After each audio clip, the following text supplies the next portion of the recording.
intenção do coração de Deus? Poderíamos expressá-lo utilizando palavras dos versículos que nós acabamos de ler.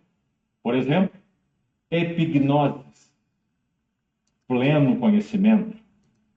Se você foi atento, você viu quantas vezes essa palavra apareceu nos textos que lemos. E há outras menções que nós não citamos com a mesma palavra. Paulo tem um coração focado nesse assunto de pleno conhecimento. Para ele não basta um conhecimento parcial. Para esse servo do Senhor não basta um conhecimento superficial. Amados irmãos, plena varonilidade, palavras de Paulo. Pleno conhecimento, epignose, palavras de Paulo. Estatura de varão perfeito, de novo, expressão de Paulo. Me afadigo, me esforço o mais possível, Colossenses 1:29, para apresentar todo homem. E é óbvio que ele está usando o termo homem ali no sentido geral, não apenas homens do sexo masculino, mas homem no sentido geral. Apresentar todo homem adulto, perfeito, na maioria das versões que temos em nossas mãos. Adulto, maduro é a ideia da palavra. Em Cristo. Então nós temos aquele equilíbrio santo que sempre permeou a vida dele.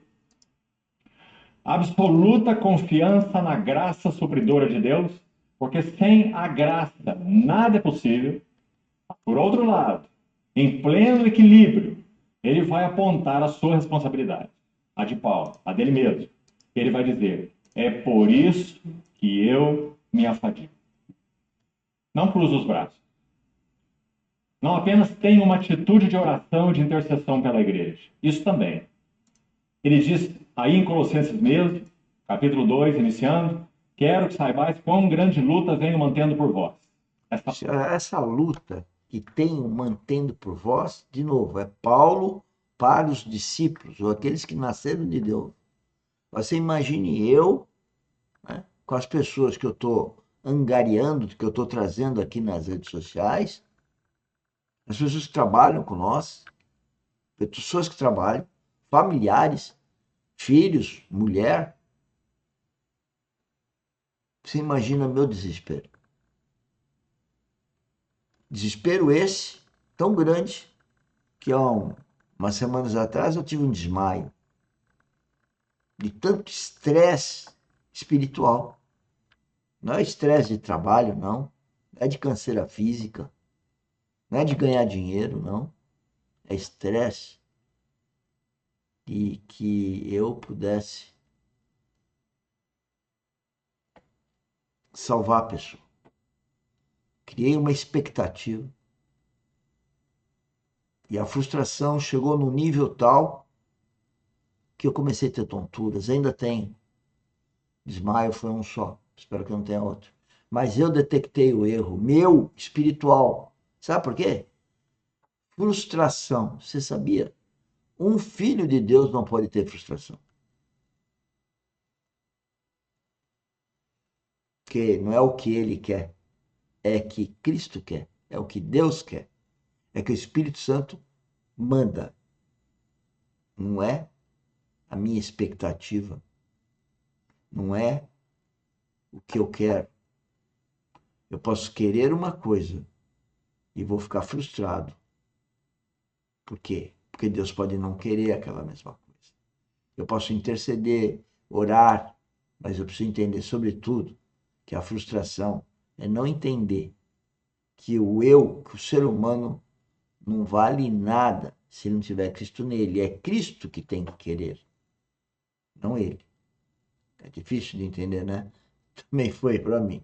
Só agora com 69 anos, com uma crise de tontura e com desmaio, que eu percebi que a coisa é terrível. Isso é o inimigo dessas pessoas que eu amo, mulher e filhos, que me agridem cotidianamente. Não é fácil ficar de pé. A luta é oração. Pelos laodicenses e por quantos não me viram face a face. Sem dúvida, Paulo era um guerreiro de oração. Mas, além disso, Paulo era um trabalhador, um obreiro com a palavra do Senhor. Então ele diz, sim, eu me esforço. Eu me afadigo, é a palavra dele, esforçando-me o mais possível. Então, irmãos, quem sabe já aí nós precisamos ser, já de início, ajudados a nunca pendermos para um lado ou para outro lado nesse equilíbrio de sintonia fina na palavra de Deus, que é o equilíbrio entre graça e responsabilidade. Quantas vezes temos falado isso entre nós? Seja nos encontros que temos tido em diversas assembleias, seja em encontros maiores mesmos, como este. Esse equilíbrio de sintonia fina. Tudo é, sem dúvida, pela graça. O que não é pela graça em nossas vidas? Nada. Mas a graça. Pela graça representa o novo nascimento. A graça representa a vida espiritual. A graça representa o nascer em Cristo, viver em Cristo, para Cristo, por Cristo. Essa é a graça. É ter Cristo como nosso Senhor. Isso não é religião, isso é vida espiritual. É crer naquilo que a gente não vê com os olhos humanos, nem ouve com os ouvidos humanos, mas tem a certeza que vem do coração pelo Espírito Santo. Não trabalha só. A graça trabalha nos habilitando. Para que então possamos responder à graça, coisa que nunca poderíamos fazer antes de recebermos a graça. Mas nós somos aqueles que já receberam a graça. Esse grupo com que ele está falando já recebeu a graça. O grupo que eu estou falando, que é a minha rede social, para mim só, no máximo, 5% recebeu a graça. Não é acusação, é alerta, porque a graça é de graça. É só falar com amor, pedir para Deus, como foi meu caso, que Ele te aceita de graça, que Ele passa a ter a habitação do Espírito Santo no seu coração. E aí você entra num processo de transformação. Sábado às 10 horas, transformação da mente. Porque da sua plenitude temos recebido graça sobre graça. Louvado seja o nosso Senhor.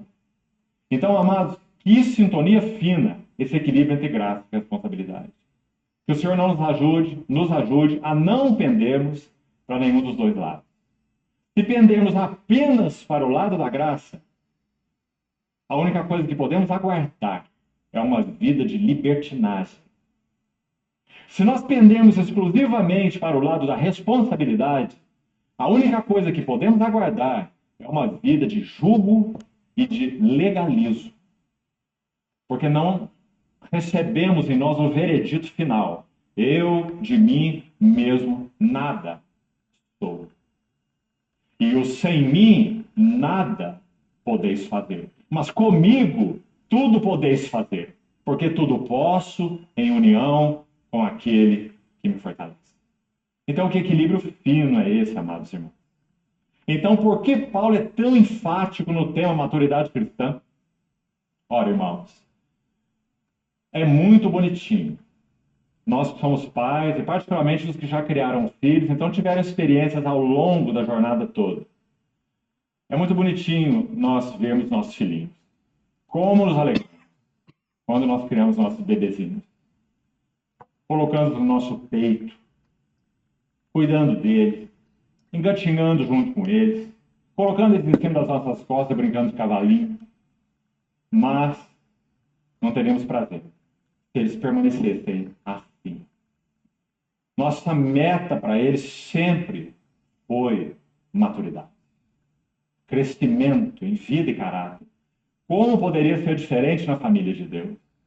Então, amados irmãos, talvez ninguém como Paulo, não que outros não o tenham feito, João o fez, Pedro o fez, sem dúvida nenhuma, mas é porque nós temos a metade do Novo Testamento escrita pela pena de Paulo e do seu amanuense. Metade de todo o Novo Testamento. Então, em ninguém nós vemos um fogo tão ardente por maturidade como em Paulo.